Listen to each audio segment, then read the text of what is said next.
I would like to share my experience with you all, as it was something that made me change into who I am today.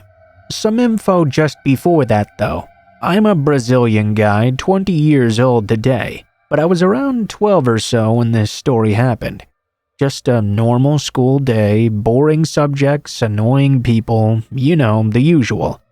I come from a good family with a somewhat good financial situation, so at the time I had with me a Motorola V3 cell phone. That was like top tier back in the day, and it was really uncommon for the other kids to have one. Every day after school, it would take a while for my father to pick me up with his car, which used to be a silver Mariva. That was also the same car he would drive me to school with. One day, I was waiting for my dad to come pick me up, so I was playing some new Super Mario Bros. On my DS, which of course I took to school with me. And that's when I heard my cell phone ring, and I heard the voice of a somewhat cheery man. "Hey Pete, it's your Uncle Paul. I'm here to pick you up for Dad. Come outside." I simply answered with okay and left through the gate. Thing is, it was still fairly early, way earlier than my dad usually picks me up. When I thought about that, I went back inside and waited for another call, and it came pretty fast. "Where are you?" the man asked. Yeah, I'm here, I don't see you." He breathed a heavy sigh and began to give me some instructions. "I'm with the same blue Corolla that I dropped you today in the morning, Pete, come on." He hung up. He was getting impatient. My 12-year-old brain processed what was happening and connected the dots. The thing is, I had no uncles with a name that started with P. Also, it couldn't be my mom's brother either, because he'd been dead for quite a while now. No one called me Pete either but my family, being my brother, sister, and my parents. I started to get a bit nervous and talk to my friends about this. After all, some of them were still there. Basically, all they said was, "Yeah, dude, that's really sketch." Now, I'm not one to usually take charge myself, so instead I went to the principal for help. On the way there, the man called again, and I picked up. This time he was angry. "Why the fuck are you taking so long, you son of a bitch? Blue Corolla, are you brain dead? Get out here with that stupid video game of yours." Then he hung up. Instantly I froze, and many thoughts began to rush through my head. Is this a kidnapper or something? Is this a prank? I started running to the principal's office. I was getting nervous, so I called my dad. He answered in a hurry, and I took a deep breath to not seem scared.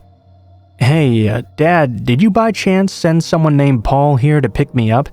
My heart was pounding to hear what I wanted. "No, whoever's calling you, don't go outside, I'll be right there." He hung up after. I went into the office building bursting in tears, asking for someone to get the man that was probably out there waiting for me in a blue Corolla. I gave the teacher and the principal the number he was calling me from, and they called as well to no avail. They decided to go outside together and check this blue Corolla by themselves. I stayed behind in the office as I got more calls. This time I picked up. My hands were shaking, but I knew at least now he could not harm me.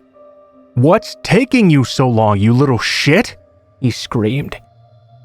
"Listen, I know you're no uncle of mine. You have no idea which car I come to school in. You're trying to kidnap me or something. I'm not going out there." He whispered something quietly. I couldn't hear him, so I screamed and called him sick and crazy.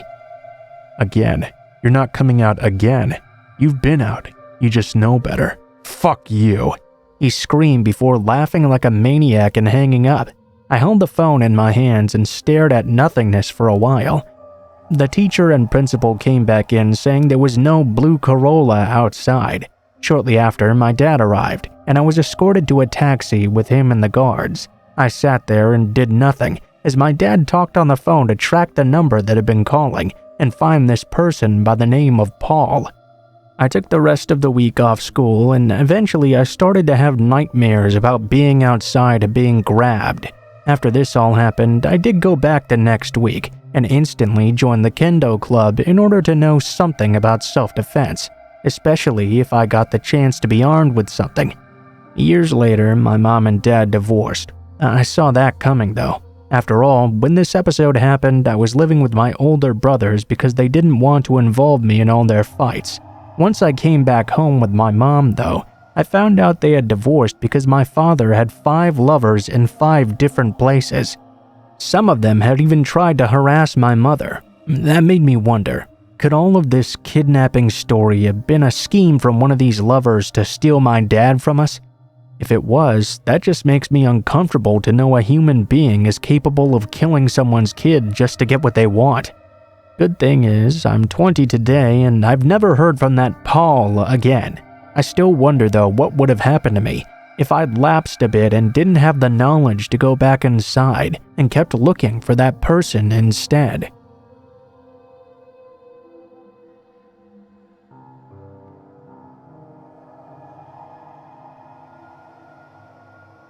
From 2006 to 2008, I was a student at a university in England, studying paramedic science. This course was a 2-year fast track into becoming a qualified paramedic and EMT. The course involved placements at various points throughout both years. First, we spent an evening/night in a dispatcher's. I'll never forget some of those calls, like a man waking up in bed next to his wife only to find she died during the night. Next, we were stationed with the patient transport service, taking patients to their hospital appointments when they couldn't get there alone.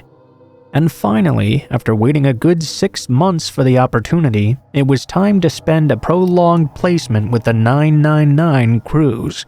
You could choose a couple of preferred locations, and I was fortunate enough to be given the ambulance station close to my own home.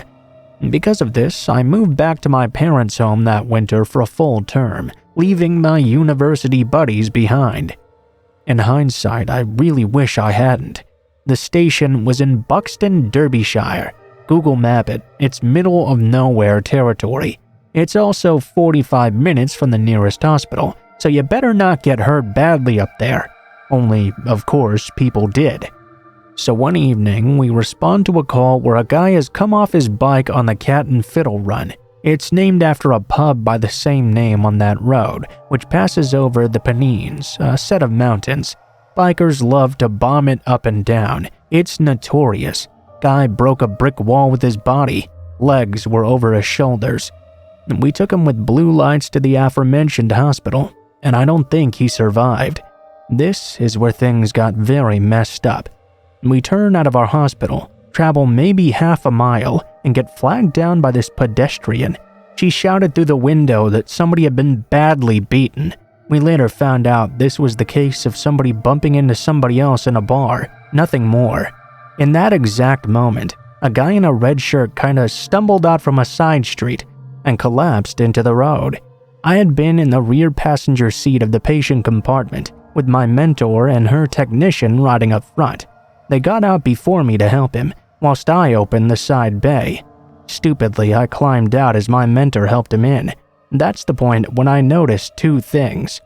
This man was not wearing a red t-shirt. He was topless and was saturated head to waist in his own blood. And now I realized there was a mob of people rushing straight towards us. 10, maybe even as many as 15. I can't exactly remember. I was still outside the ambulance and was pretty much frozen in terror. I was only 19 at this point and still kind of a pussy. Thankfully, my mentor hauled me inside and locked the doors instantly. She turned back to me, asking if the rear door was locked. It was not. They opened it from the outside. My mentor pushed them back, and I couldn't believe it. Started to heckle them, telling them to pick on a group of people and not just one man. She managed to kick them out and lock the door herself. What happened next will stick with me forever, clearly as I'm telling the story nearly 10 years on. The people surrounded us and began to try and flip the ambulance over. Meanwhile, another guy started hammering the side window. He shattered it and even cut himself wide open with blood spraying everywhere, but he kept on going. They were like animals. There was a window between the rear and the front cabin. We could see a police car fast approaching. He didn't stop though and continued straight past. I don't really blame him for not wanting to take on 15 people all by himself though. Only later did I find out that the keys were still in the ignition as well. Nobody attempted to enter the cabin through sheer luck. After a while, the violent hooligan mob dispersed. but not before leaving a lasting mark on my psyche.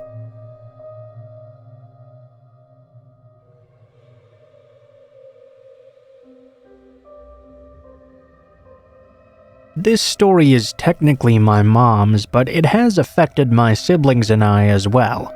My mom grew up in South Florida, and this started during the early 70s. She was a senior in high school, and she met this guy at a wedding. He was a drummer in the wedding band, a few years older than her, and therefore a cool, mysterious guy that many girls her age dreamed of. They immediately hit it off, and he commented on her saddle shoes she was wearing at the time.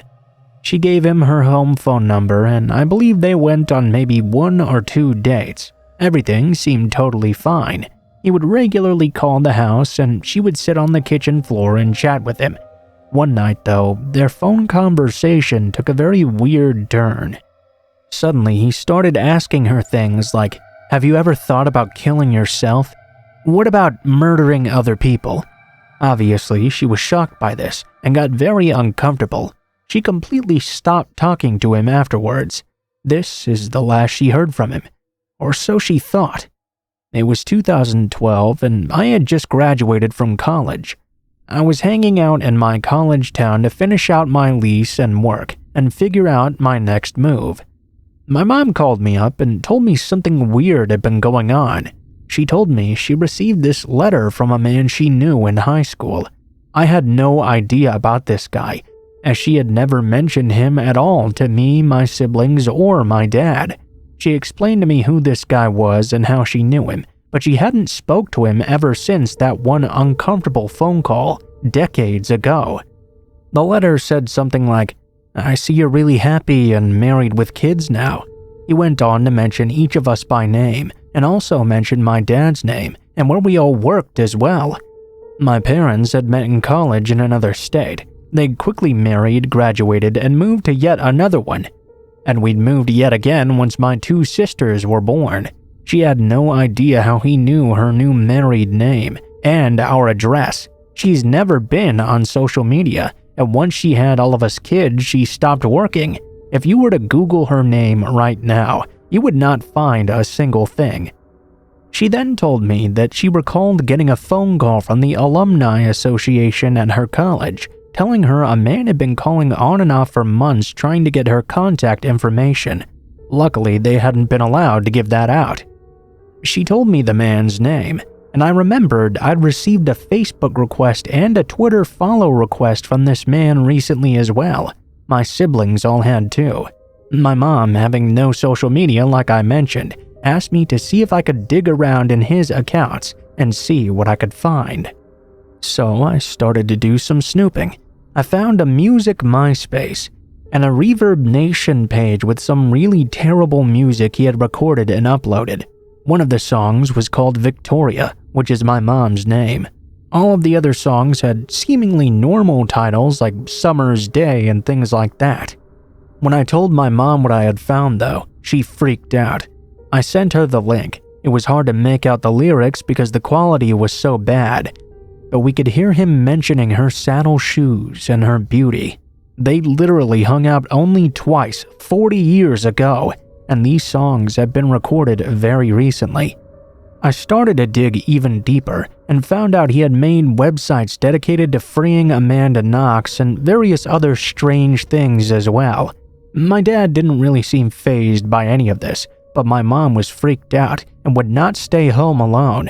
This man knew our address. She ended up telling all of this to a family friend who was a private investigator, and he decided to do some professional digging this time. First of all, the man had recently changed his last name. Secondly, he'd moved to about 5 different states in the last 20 years, all under different aliases and working completely different jobs. There wasn't much that could be done since he'd never actually threatened my mom, and somehow he didn't seem to have any sort of record. Even to this day in the future, he still pops up every now and then with friend requests to my siblings and I, but other than that, nobody can figure out what his deal is. Nobody can find him either. The fact he's moved around quite a lot and changed his name so often is definitely a red flag. Personally, I think the dude might be a serial killer or something. If he's not, maybe he's just a sad, lonely, and mentally unstable man, and I hope he gets the help he needs.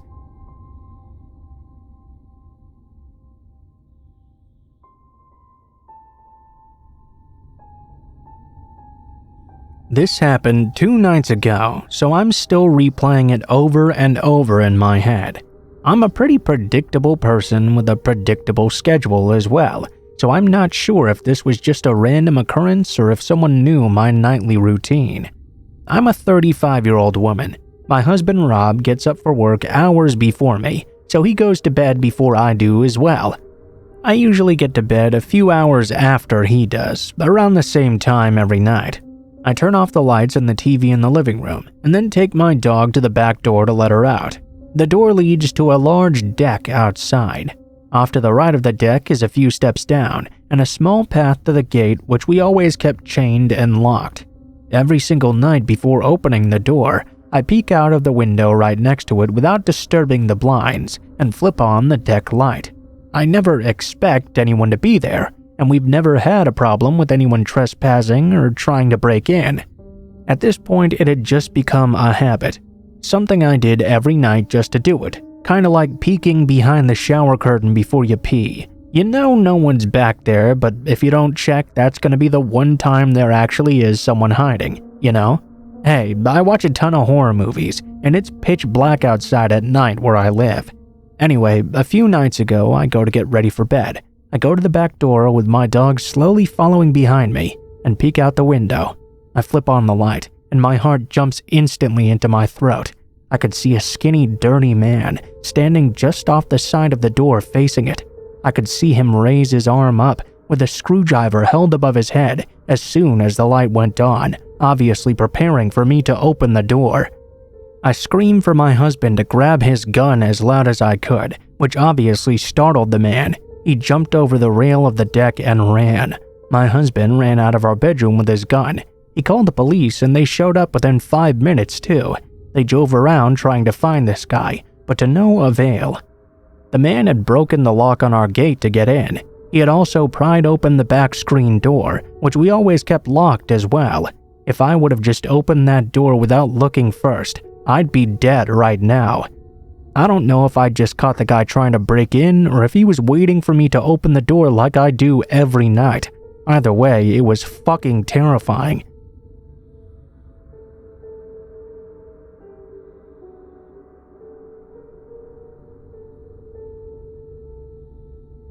I live in a farming area, and there's a lot of fields and woodland. It's not a hard place to find somewhere to walk my dogs off their leads.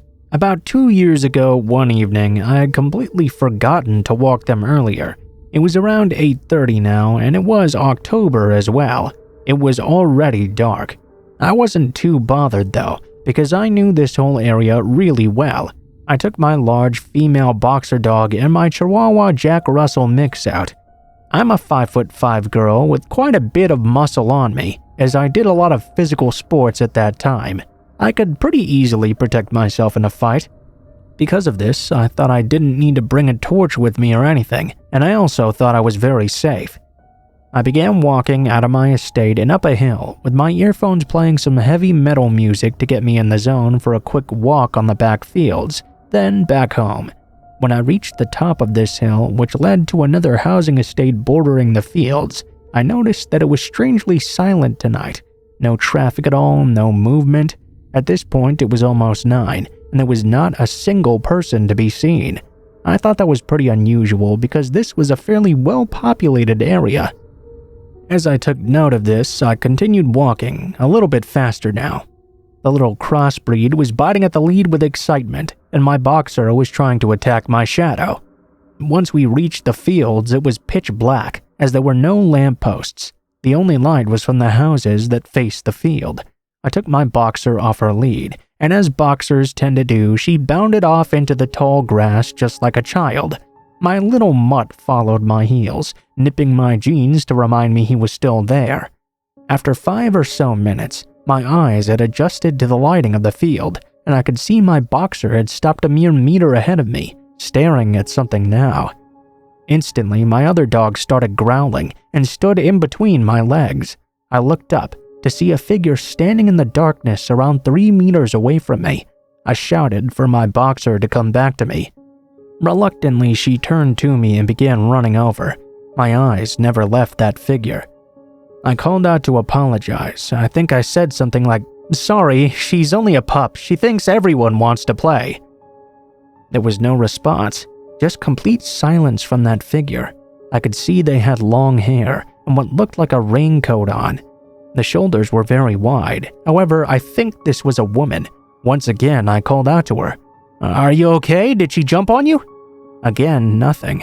I could feel her eyes on me and my dogs at this point. The littlest one began barking and squealing, and my boxer began to howl this horrifying bark I'd never heard her produce before. It was like she was trying to threaten this figure. Then I heard this woman begin to laugh malevolently. That's when I lost it. I picked up my little dog and started running, knowing full well my boxer would follow me. Like I said, I did a lot of sports, so I was fast and didn't have too bad of a stamina. I jumped over the gate with my dog in my arms and my other dog right behind me. I glanced over my shoulder, only to see the woman clear as day in full pursuit. I couldn't give you the exact details of her person because it was so dark, but I can tell you she looked like something straight out of a horror movie. She was grotesque in every sense of the word. At this point, my boxer was running just a little ahead of me. She knew I was running home and that this woman was bad news. She could have bolted, but for whatever reason, she kept a speed that matched mine. Maybe the dog's loyal instinct of the pack or something. I don't know. By the time I had reached the end of the first estate, though, I slowed down to look behind me. Surely she couldn't still be following me, right? Big mistake. There she was, full-on sprinting. She was quite a distance behind me now, but she was still coming at her fastest speed. At this point, my head was complete mush.